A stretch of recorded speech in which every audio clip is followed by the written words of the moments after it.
Retinue. If you're new here, sometimes as an ASMRist, I record something that puts me in a headspace where I'm like really kind of tripping out, but not really, but kinda. And so then I need like a wind down video to help bring me back to reality and to help me learn how to talk like a normal person, or at least more like a normal person.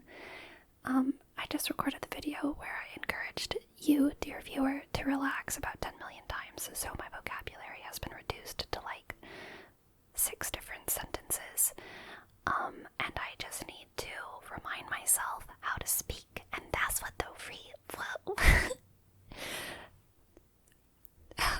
that's what the wee hours retinue is. It's my recovery videos. So things are pretty casual here, and we just try to keep things tingly, but not too tingly, if you know what I'm saying. Like, tingly enough that your brain has some nice little pleasant stuff, but not so tingly that I'm literally like falling asleep with you. And you know, you can still fall asleep to this, that's absolutely fine. But I'm gonna try to not fall asleep during it. Anyway, how are you guys? It's been a long time. I'd love to see how y'all are doing in the comments. Thank you. I love it whenever people comment just telling me how they're doing. It kind of matters to me. I like seeing who you guys are and where you guys are at in your lives. I'm doing pretty well right now.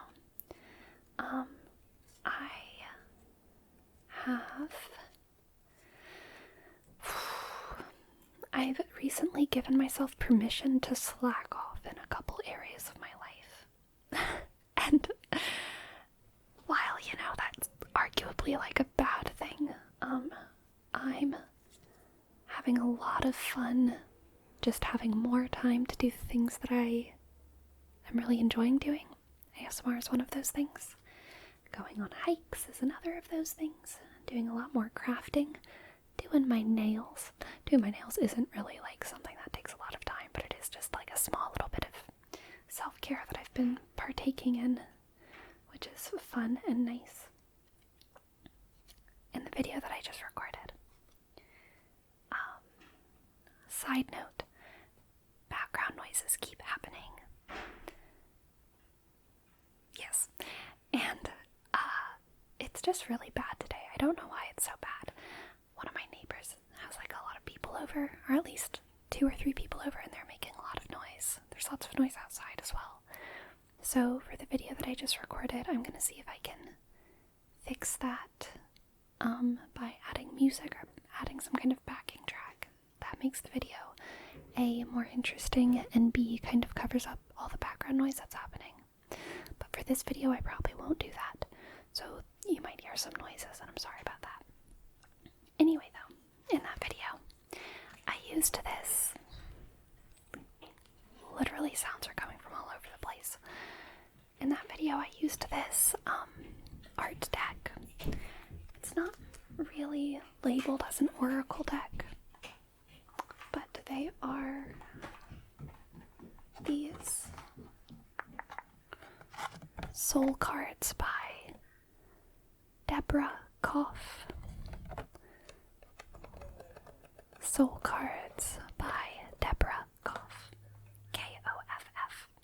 And it's just like a deck of her art, and it's very kind of psychedelic and interesting. And it's very good, kind of just inspiration juice. I feel like some of these cards are upside down. Apologies. But all of these cards are just so evocative and interesting. I love this deck. So many interesting ideas in these images.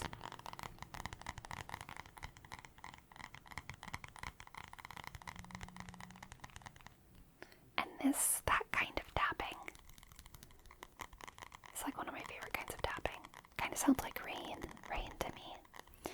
There's a specific video that I used to watch to fall to sleep to that's like binaural rain sounds, like under a camp tent. And it sounds like that to me, and I really like that. I feel like umbrellas make that sound too. Rain on an umbrella.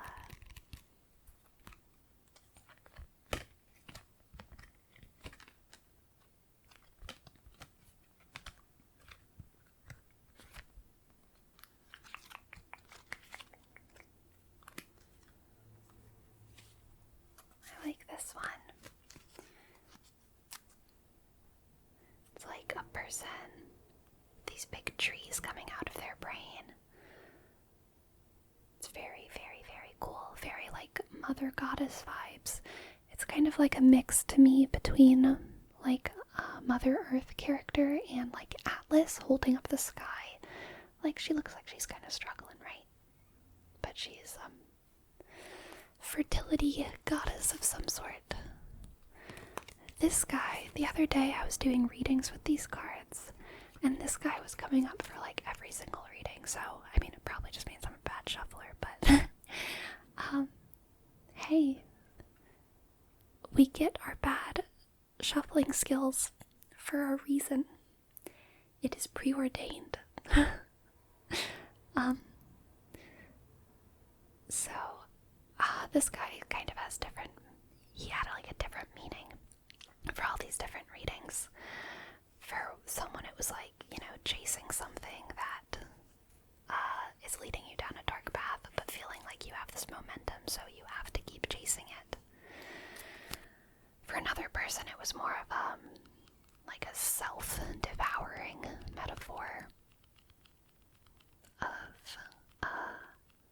kind of destroying the things that you've built up for yourself. For another person it was getting lost.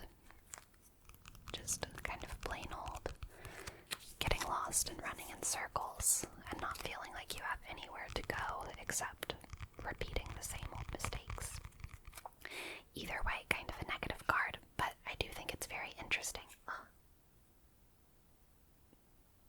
So sorry, something like this fuzzy got on my nose. Unpleasant. Okay, let's see. This is turning into just like me talking about decks. This will be the last one I show. I'm not even going to say anything about it. Just look how cool it is. Cool lady. Anyway, I really like this deck, but I don't get to use it too often because it's kind of like a supplementary thing. I feel like it works supplementary into tarot. I haven't figured out a good use of these for a video, but I pulled them out specifically because I'm just like super excited by them and I want to show them to you guys. During Christmas, I had time to go into the marsh. The marshlands. The wetlands. And not deep in the marsh, but kind of just where the swampy-ish areas begin in the south. I actually don't know how widespread goldenrod is. Maybe it goes up through the Midwest. I don't know, but definitely in the southeast, goldenrod is like a flower, right? Very sturdy weed flower. Very beautiful flower. My favorite flower. But they have a very thick stalk, and these are called galls. I think it's G-A-L. G-A-L-L, like a gallbladder. Gall. But what it is, these are the stems of goldenrod.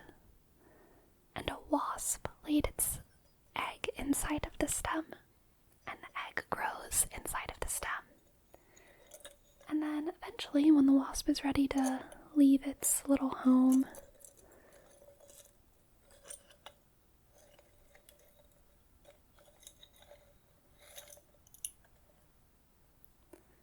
it makes a little escape hole. Let's see if... There you go.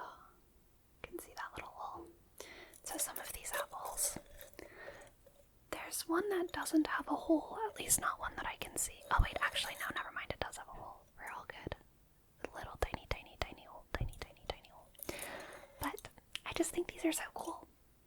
And I don't know what makes the goldenrod stems so perfect for wasp eggs. But, I mean, something must, because I didn't see them on any other kinds of flowers or anything. Maybe anyone, if any of you guys are like ecologists or biologists, you can talk more to me about that. Or just insectologists. In my head, I was thinking like someone who knows a lot about like marshlands and flowers and stems, but maybe if you're a wasp expert, you'll know. Or maybe if you're just like an egg expert. So many experts could know. I don't know why I'm babbling about that. But they make a really cool little bouquet, don't they? This is really plain, but like I feel like they could be a good accent piece if I had other little flowers. And just like one of these or something. And they all kind of have their own personality. This one has like a little antenna thing going on.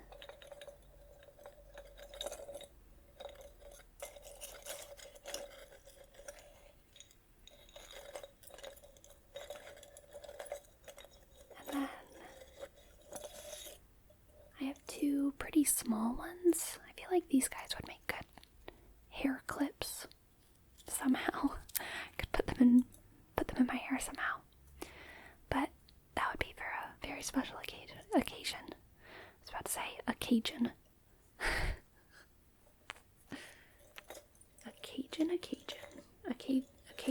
Occasion.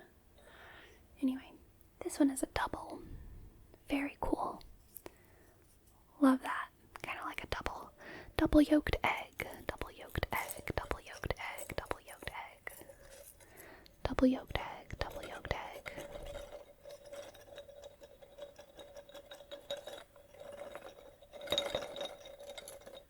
I think the sun is starting to go down.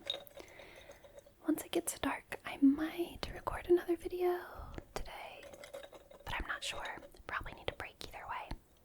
Probably need a break either way. Probably need a break either way. Probably need a break either way.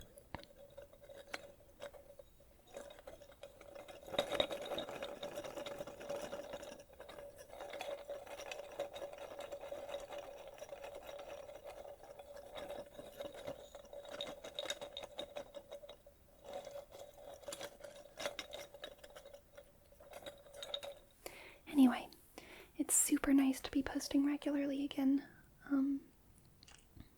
I am very glad to have a little bit more time for this lately.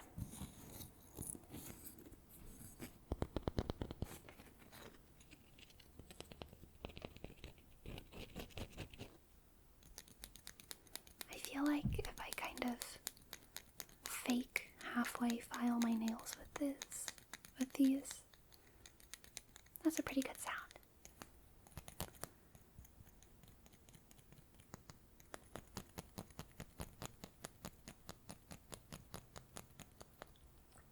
My reading list lately has grown a lot, dangerously, which is, I think part of the reason why it's grown so much is because I've had way less time to read. Way less time, and so it's just like piling up really fast. But I'm very excited that one of my favorite books of all time, Everyone's an Alien When You're an Alien Too, by Jomini Sun.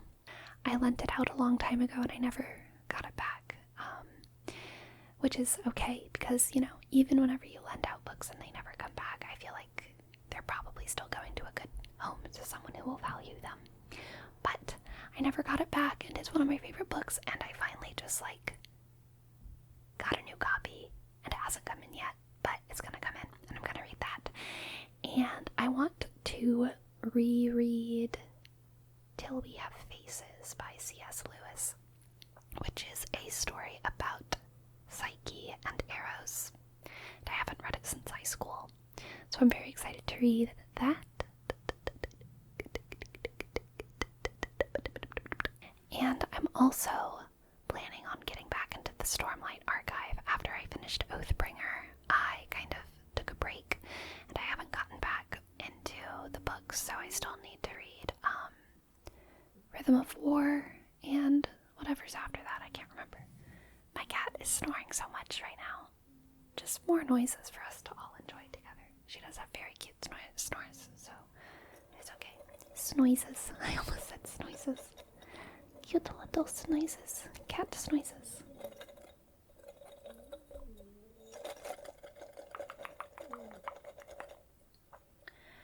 I'm also planning on watching Fantastic Planet, which I probably haven't watched in about 10 years, if not more. I watched it when I was young, and it like low-key traumatized me. Probably over 10 years then. Anyway, it inspired me. Like, I watched it whenever I was little, and I kept rewatching it. I like couldn't stop. I was obsessed. But I was also afraid, and I was having nightmares about it, so it was a lot of feelings for, like, a small person. And I remember, like, I watched it, like, 3 times in a row or something whenever I was young, and then I felt literally sick. I started having nightmares, and I, like, had to force myself to not even think about it anymore, because I was so freaked out by it. So, yeah, it was really a lot of feelings, but I just, like, I don't know, maybe I'm just curious about what it's like watching it as an adult.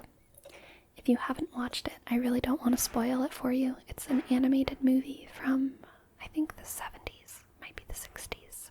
It's really weird. It's one of those, like, weird animated things from the late 1900s. It's very uncomfortable and very strange, and you should not show it to small children. So anyway, I've got a lot on my content list. That's a good sound.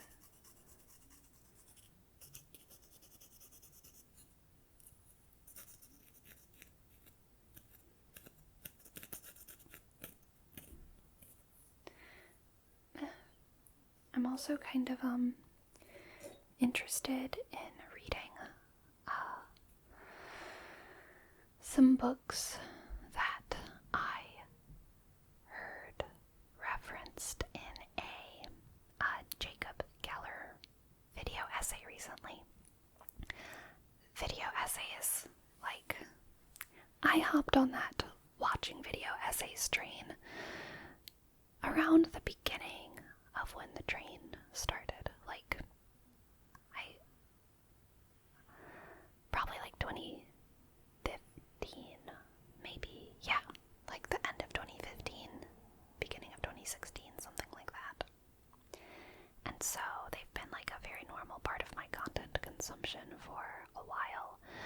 But for the past year, maybe 2 years, I've been so exhausted and frustrated by video essays because they just all feel the same to me, and I just wish YouTube would stop recommending them to me. I think they're a very good form of content. I think it's great for education and teaching people how to think critically about things, right? Because, I mean, the most cool part about any essays, video essays or not, is just you going on a journey with whoever is writing the essay to figure out the way that they think through something, and then maybe you can learn how to use those same thinking skills in your life, right?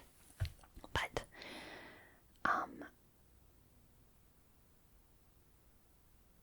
I'm not learning any new skills anymore when it comes to that specific kind of literary or media analysis, I feel like. And so it just feels like frustrating to me that YouTube recommends me all these video essays all the time, and I just can't enjoy them. And they're also long. And there's also a big trend of content right now that I'm getting recommended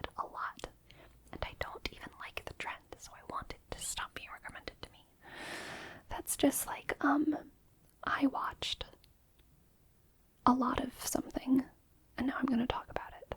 Like, I watched this entire show that no one cares about, and now I'm just gonna talk about it. Like, maybe the start of that was the Jenny Nichols Vampire Diaries one. At least that was the first one that I feel like blew up into a really wide audience, although there were definitely similar things before then. But there's a trend of video essayists, or just commentary people, watching a thing that's kind of old and not really nostalgic, but kind of nostalgic. And the impressive thing about these videos is not meant to be their analysis. The impressive thing is just that they did it, that they watched 200 episodes of Pretty Little Liars, or iCarly, or whatever dumb show it is.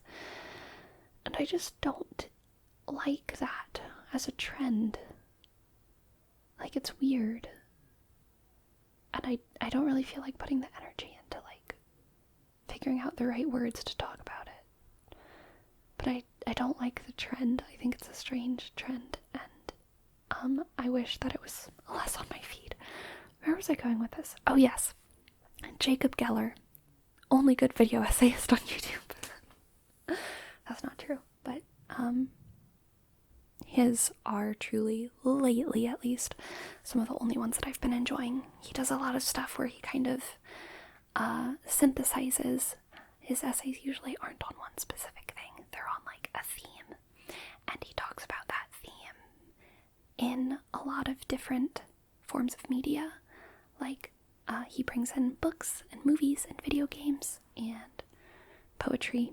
I hit my Ghouls. Like, he'll bring in whatever he can use to talk about that theme. And I just always learn about new things that I want to read whenever I watch those videos.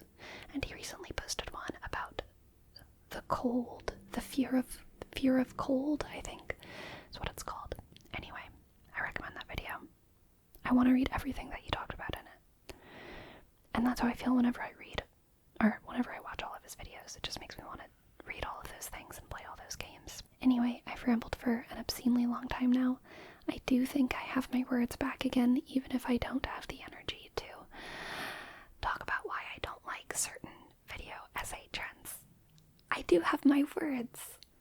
Yay!